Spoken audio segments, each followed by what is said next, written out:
우리 말씀을 듣기 전에 먼저 동영상을 시청을 하도록 하겠습니다.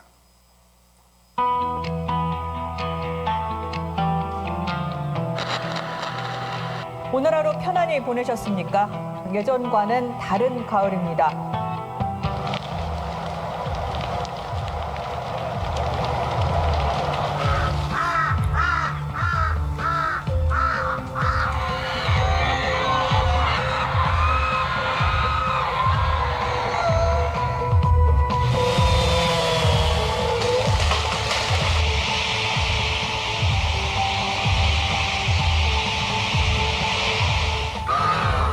이게 굉장히 연쇄적으로 연결이 돼 있어요.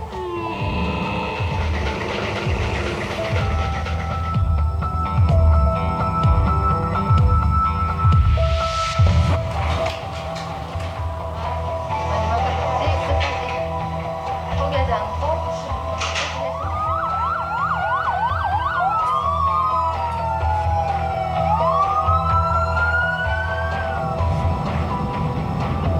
대량 생산, 대량 소비.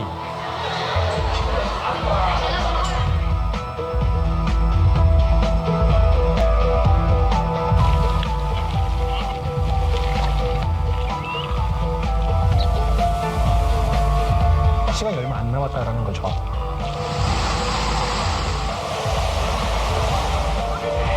그럼 살아남아야겠죠.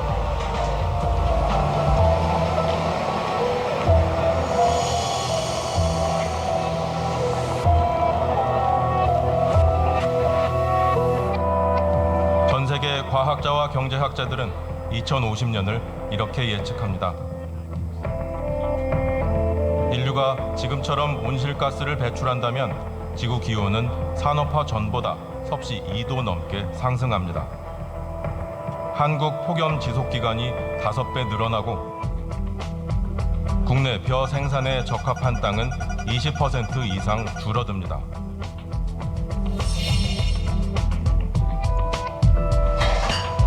지카 바이러스를 옮기는 이집트 순모기가 국내에 토착화합니다. 적도 부근 주요 도시는 사람이 살 수 없는 곳이 되고 건조 지역 극심한 가뭄으로 물 부족에 시달리는 인구 전 세계 4억 명. 식량난에 따른 내전도 잇따릅니다.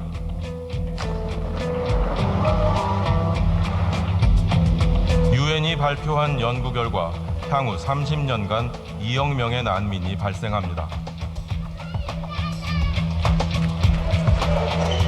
이들 가운데 단 0.1%만 한국에 넘어온다고 가정해도 20만 명입니다. 북극에선 바다 얼음이 사라집니다. 극지방 대륙 위 얼음도 녹아내려 해수면 상승이 가속화합니다. 해수면 상승 위성 영상을 인공지능이 분석했습니다. 인구 2,600만의 중국 상하이 전역이 침수 피해 지역입니다. 태국 방콕 역시 전역이 물에 잠깁니다.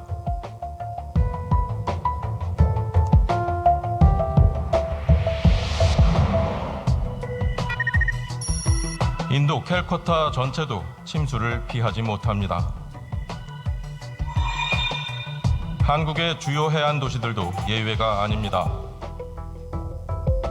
부산과 인천을 포함한 국내 42만 명의 거주 지역이 만조기 해안선 아래로 내려갑니다.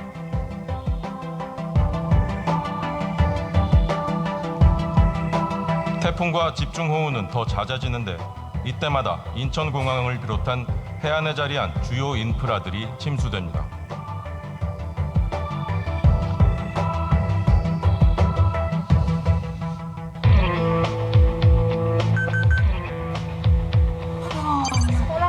향후 30년간 기후변화에 의한 피해 규모는 전 세계 9조 8,600억 달러, 우리 돈으로 조 단위를 넘어 경단위의 액수입니다.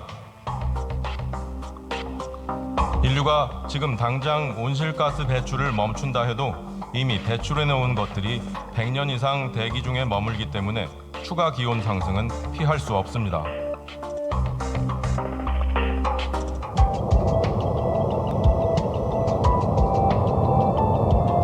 과학자들이 최후 저지선으로 잡은 기온 상승 1.5도까지 남은 시간은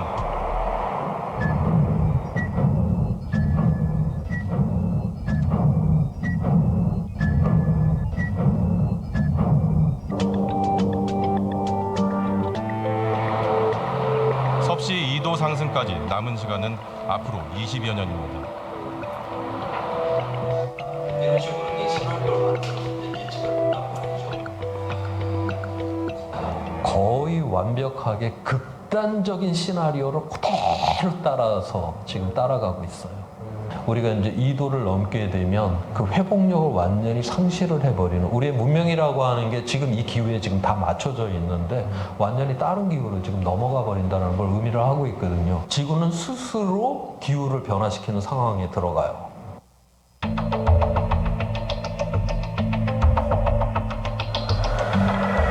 하지만 지난 수십 년간 경고는 무시되어 왔습니다. 오늘은 교회력으로 창조절 첫째 주일입니다.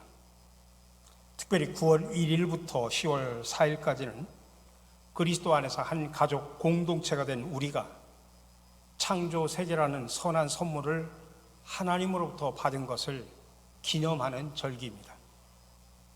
전 세계적으로 창조 세계를 기념하는 일은 1989년 동방정교회 세계 총대주교가 창조 세계를 위한 기도의 날을 정하면서 시작이 되었고, 이제는 전 세계 기독교 공동체가 참여를 하고 있습니다.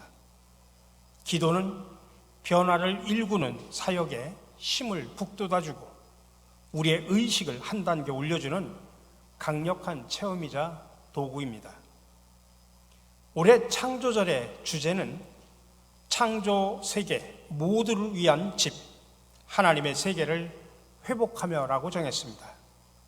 이것을 통해 우리 모두는 함께 우주론적인 시야를 넓히고 성경에서 귀한 가르침을 받아야 됩니다. 특별히 창조 세계 모두를 위한 집을 통해서 성경, 생명체, 지구를 모두 볼 수 있는 우리의 시야를 넓히고, 또한 우리의 세상이 상호 연결되면서도 상호 의존하는 사랑받는 세계 공동체로 회복할 수 있는 그런 지혜를 얻어야만 합니다. 창세기에서 하나님께서는 우리 모두를, 다시 말하면 사람만이 아니라 사람을 포함한 다른 모든 피조물, 모든 생명을 한 지붕 아래에 두시고 하나님의 집, 하나님의 세계 안에 두셨습니다. 그리고 하나님은 특별히 우리 인간을 부르셔서 하나님이 창조한 이 세계를 돌보고 가꾸라고 한 청지기의 사명을 우리에게 주셨습니다. 그래서 마르틴 루터 킹 목사는 하나님의 세계를 사랑받는 공동체라고 표현했습니다. 이것은 모든 생명체가 각자 다른 역할을 하지만은 동등한 구성원이라고 하는 그런 공동체라고 하는 그런 뜻입니다. 사람만 위에 있고 나머지 동물들은 아래가 있는 것이 아니라 서로 동등한 하나님의 피조 세계의 공동체라고 하는 것입니다.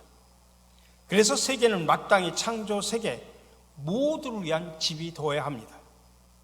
그런데 안타깝게도 오늘날 인간의 탐욕, 인간의 착취, 관계의 와해, 그리고 구조적인 자연 파괴로 인해서 심각한 위기에 빠졌습니다.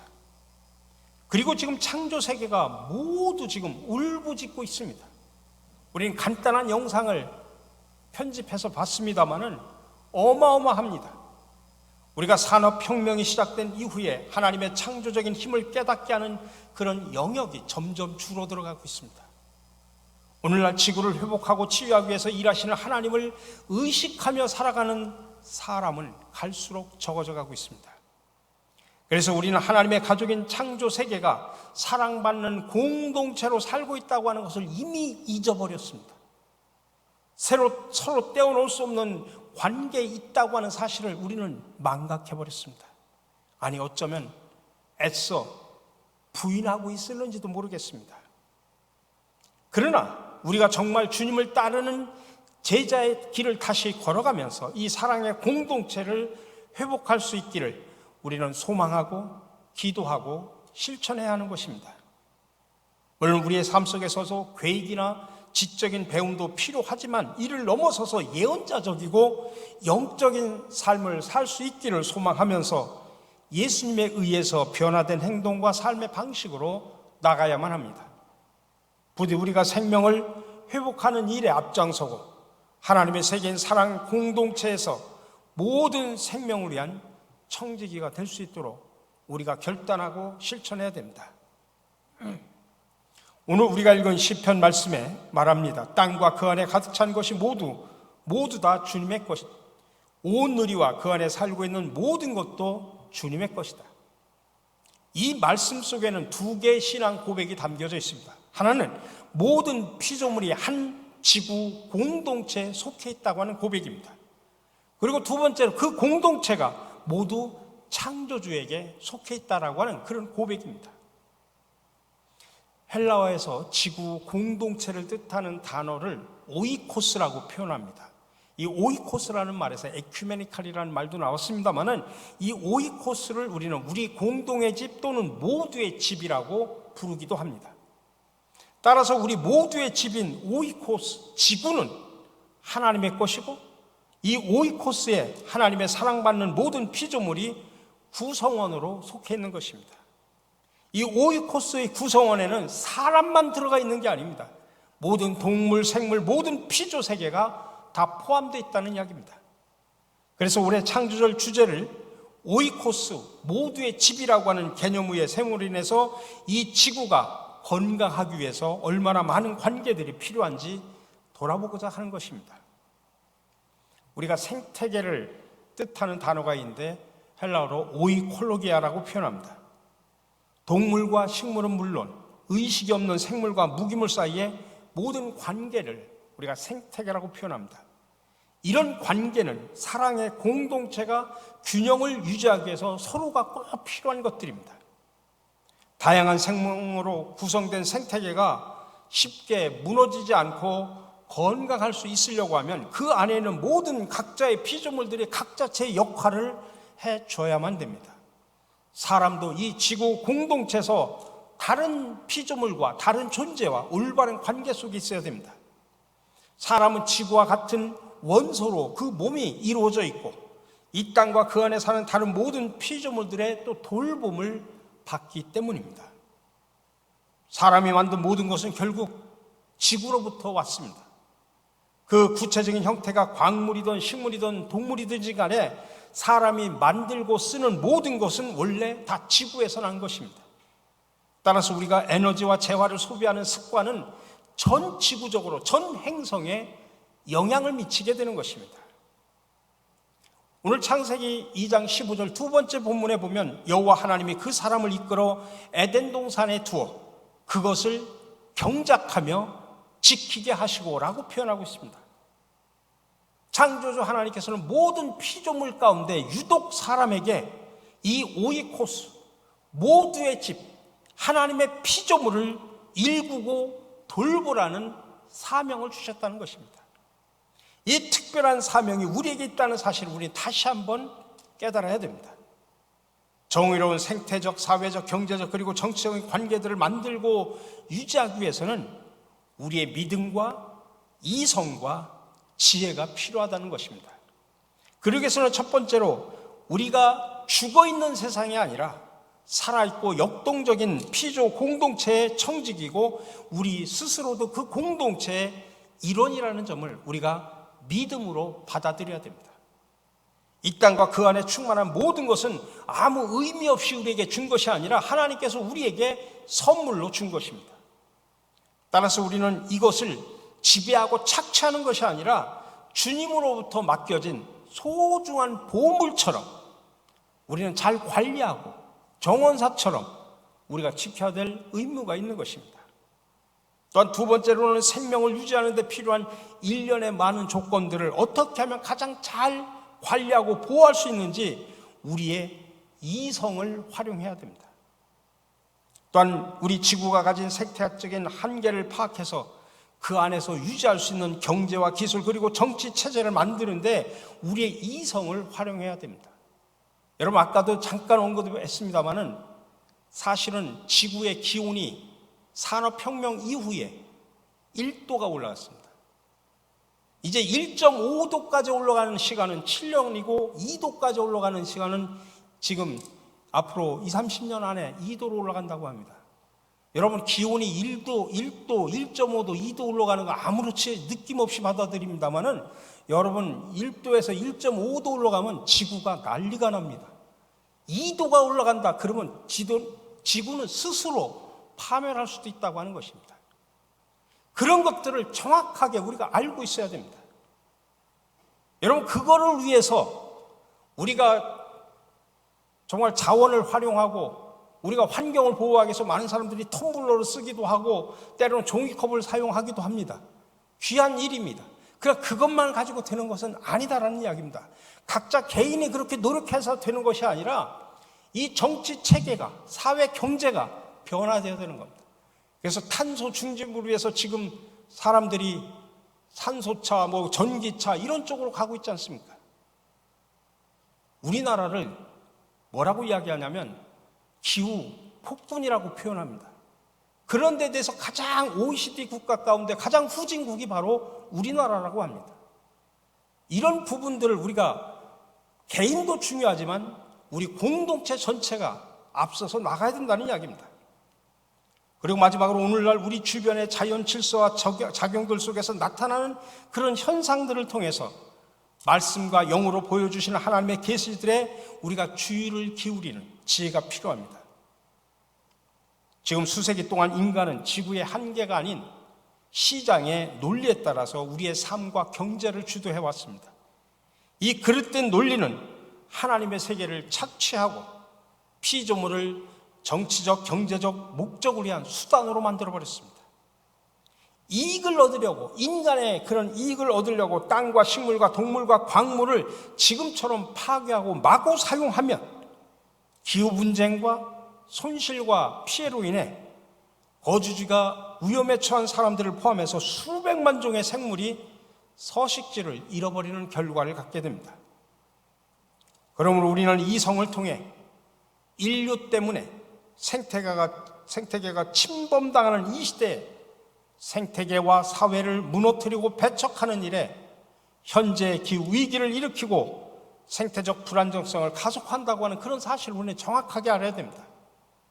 우리는 지혜를 통해서 해답을 찾고 생명의 경제를 건설할 수 있는 길을 열고 지구와 사람들을 위해서 생명을 유지할 수 있는 그런 정치, 경제, 사회 시스템을 만들어 가야 됩니다.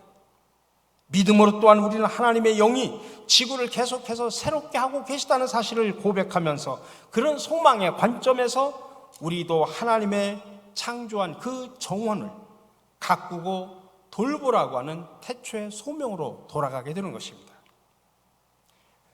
우리는 이제 전 지구를 새롭게 해서 그 안에 충만한 모든 피조물에게 살 곳을 마련해 주시고 또 모든 피조물 간의 정의로운 관계를 회복해 가시는 그 하나님의 사역에 우리 모두 동참하라고 부르심을 우리는 예수 그리스도 안에서 받았습니다.